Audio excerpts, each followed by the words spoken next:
Hello and welcome to this episode of Kit's Photography. My name's Kit and I'm the photographer with Bremac Photography here in sunny South Australia. So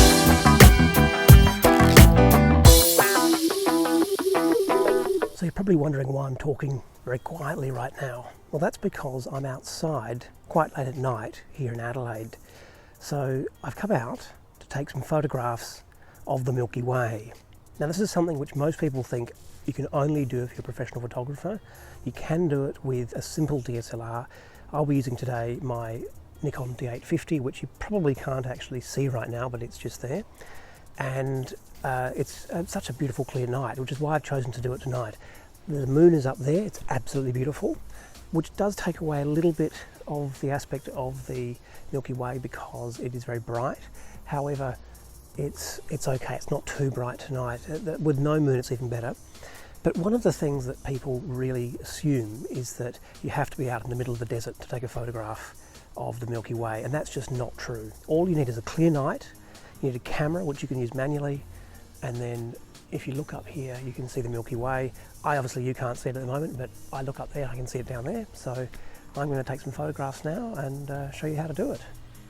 So I'm going to start using a program here called Photopills. Now I'm going to scroll down to the night augmented reality, and you'll actually be able to see the Milky Way through it. And this shows you the optimal spot to take the photograph. You see the little red dot there. And if I scroll around, you can see where I am, you can see the trees, you can see the moon, where the moon is, you can see the street light that I'm under, all that sort of thing within the program itself. So it really centers where you need to be. So that red dot, you line that up with your camera and it's absolutely perfect. So there are a few things that you will need to take photographs like this. Number one thing, you'll need a camera, you'll need a tripod, and you'll also need some sort of thing to attach your tripod to your camera. I'm using a gimbal here, it's actually a film gimbal. It works beautifully for this because it's a really, really good height and you can lock it in with a lot of power. I'm also using an Arca Swiss connection on here because I can either take it off and put it back on and I can adjust it around, which makes it all very, very useful indeed.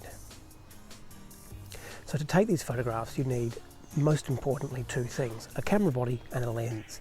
Now lenses, what you really need is something with a very, very, very wide, very fast f-stop. So I'm using here a Sigma Art lens, 50mm with an f1.4. So that means I can open the aperture really, really wide and let lots and lots of light in. But you don't necessarily need something quite that big. Anything which is 50mm in length and wider is really good for the Milky Way. You don't want a zoom lens to get right in like you do with the moon or something like that, or taking a photograph of a single item. We're trying to get the whole sky in here. Now the next thing is obviously your camera.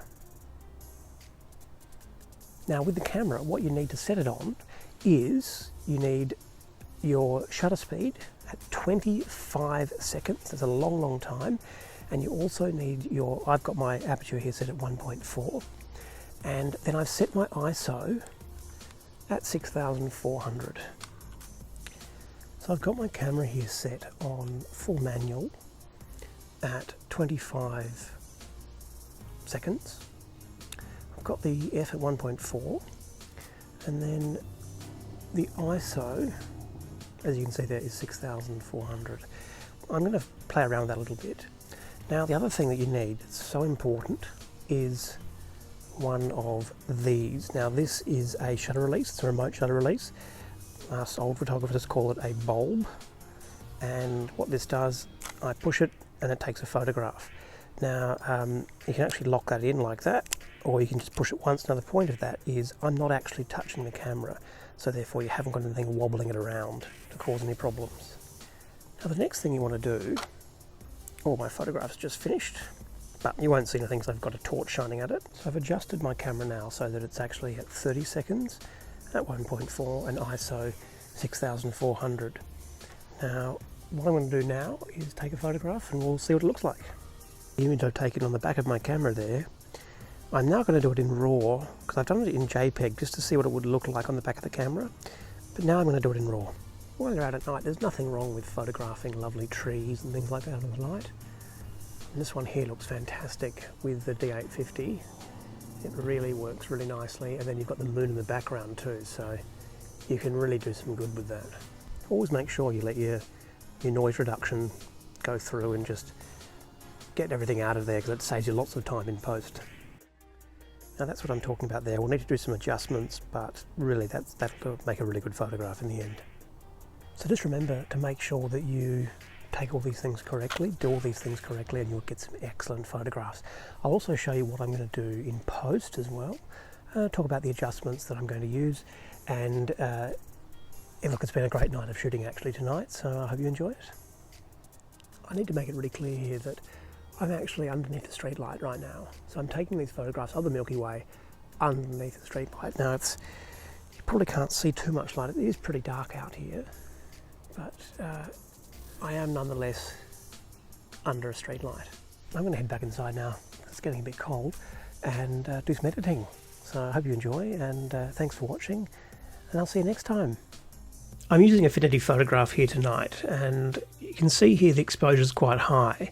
So we're going to lift that up a bit further, then bring the black levels right up, then bring the exposure down again. Keep that black level going right up, and then the brightness, you're really going to control most things with the brightness here. Now contrast needs to go up just a little bit to bring the black up a little bit, and you can bring the clarity down because you don't want it to be too clear, otherwise it'll end up being, you see every single individual star and it'll become just a big blob of brightness.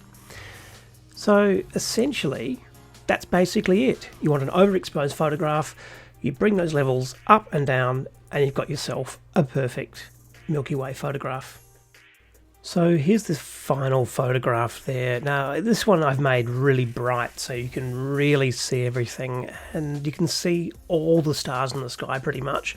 Now keep in mind that this is taken in the city, so there is quite a lot of light pollution. This one here you can really see the heart of the Milky Way there. I took that one on the same night, and I've got another couple of images there as well of ones which I've taken previously in the same position, and you can see during the night there might be a bit of fog or a little bit of stuff which makes it a little bit less clear, but either way this is taken in the middle of a city and anyone can do this.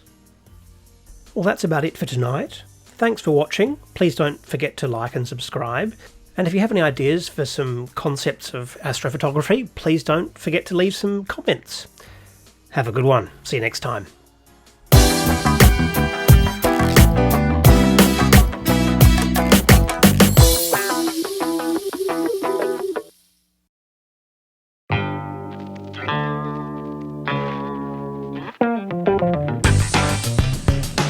Get out of my office!